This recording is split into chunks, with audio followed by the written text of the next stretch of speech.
Hello, it's your favorite sports Unc here. Don't forget to hit that subscribe button to join the fastest growing community on YouTube. Remember, Nightcap doesn't happen without you. So please subscribe or you're going to make Ocho cry. You watch the Indiana Hoosiers win the Big Ten championship by the score of 13-10 over Ohio State.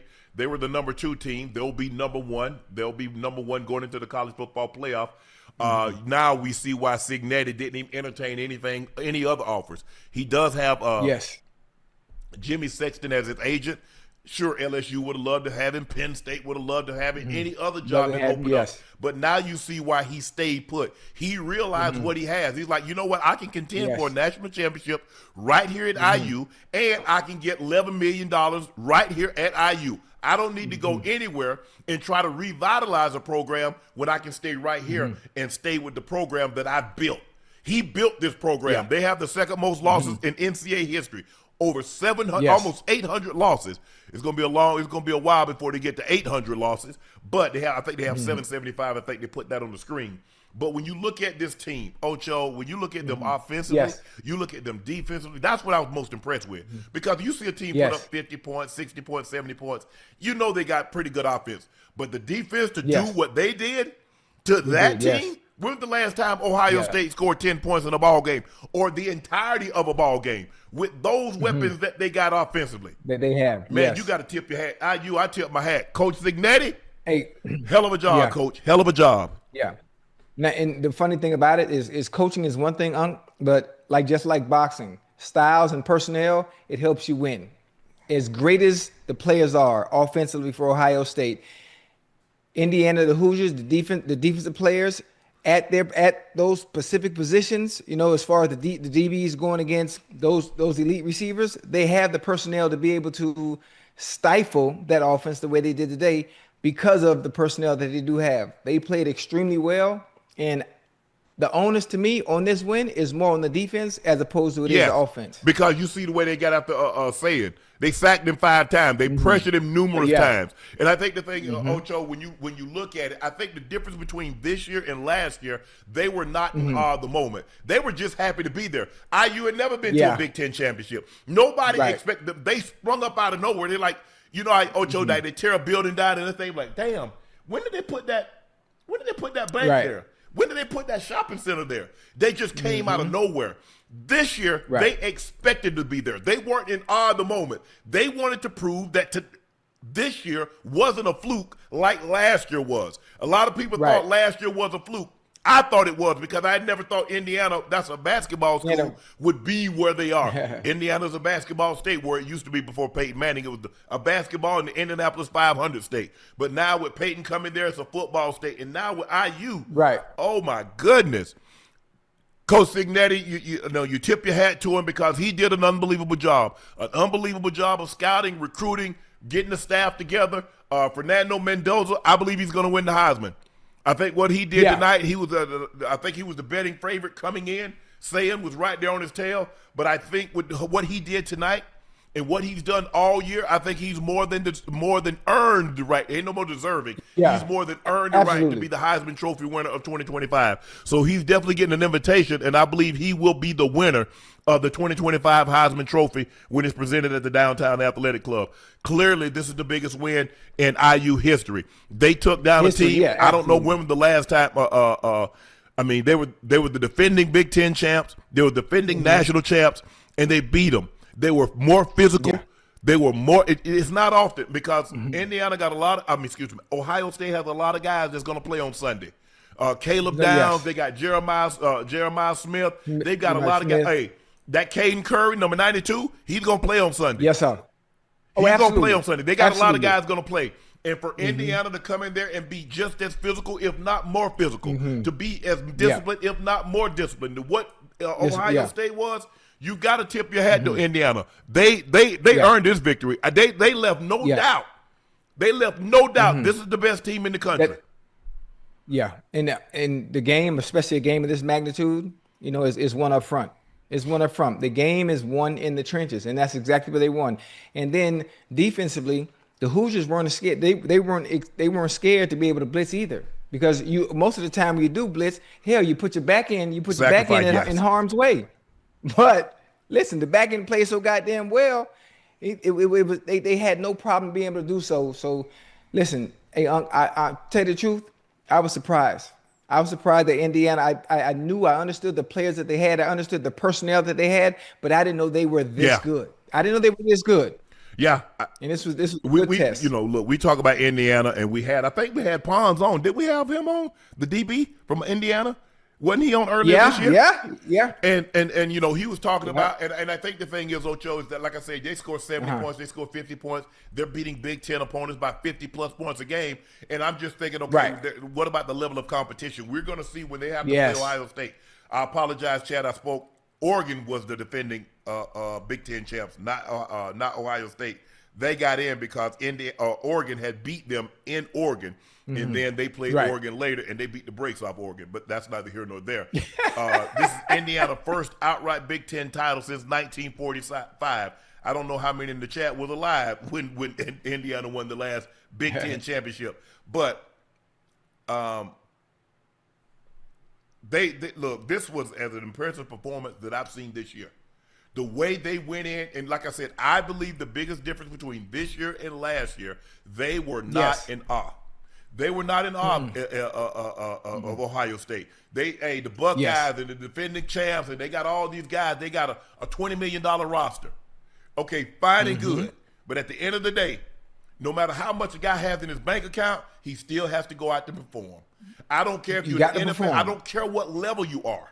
At the end of the day, your bank account ain't got nothing to do with what you're doing on this field. You still got to perform. You got that money, and deservedly so. But Indiana said, you know what, guys? We got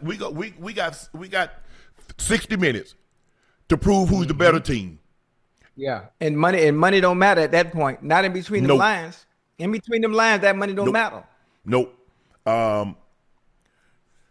Ohio State suffered its first loss of the season. Cignetti has completed one of the greatest turnarounds in college football history.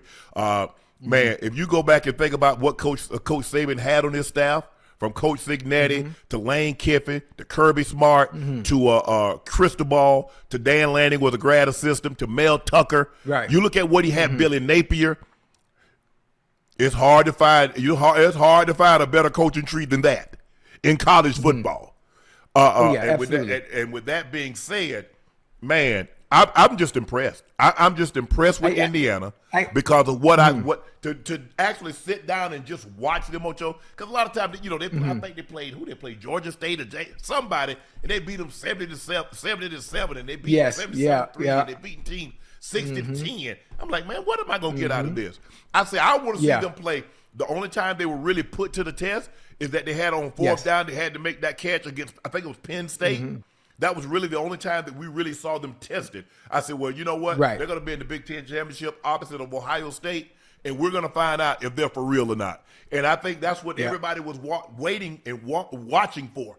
Let's see how well they are. Let's see it go up against the Buckeyes. Big O-H. I-U.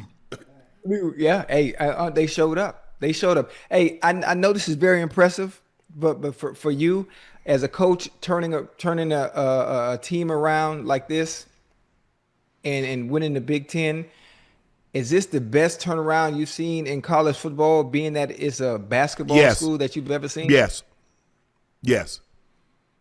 Okay. Because Coach Saban turning around Alabama had already won 8-9 national championships.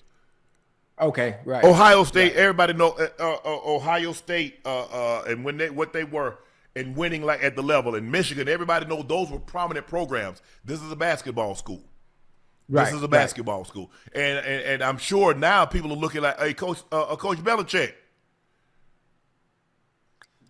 you at a basketball school. What you got? You see what Coach Cignetti did with IU? Hey, that's not fair, Unc. Come on, now. I'm just saying that's going to be the expectation. I got you. Yeah, I got you. No, I'm not. Look, it's the first year. I mean, Coach Cignetti didn't do this in his first year. It took time. But that's the level of expectations that fans and people are going to, boosters and alumni, that's what they're going to have. You're the greatest coach in NFL history. You go to a basketball school, and we saw what Cignetti did at IU. this is what they're going to expect from Coach Belichick if he stays. I don't know what's going to happen, but if he stays there, that's what they're going to expect. But IU, Ocho, that third down call, that third down call, and that catch by Charlie Becker, and that throw by Mendoza, that call by Cignetti, that's clutch.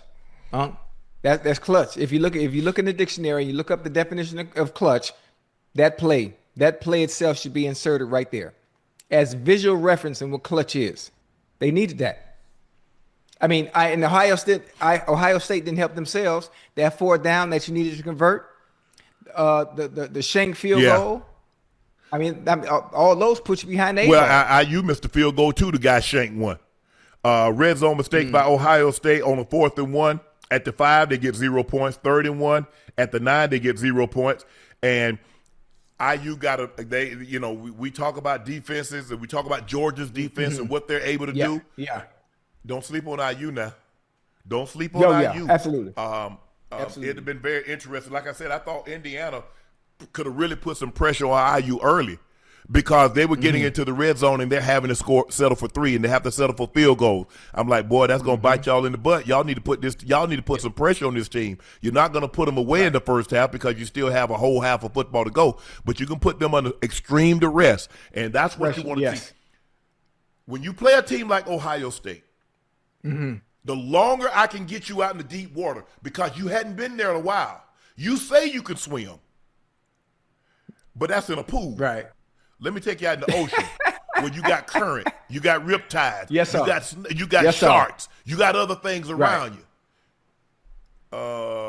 Can you swim in this body of water?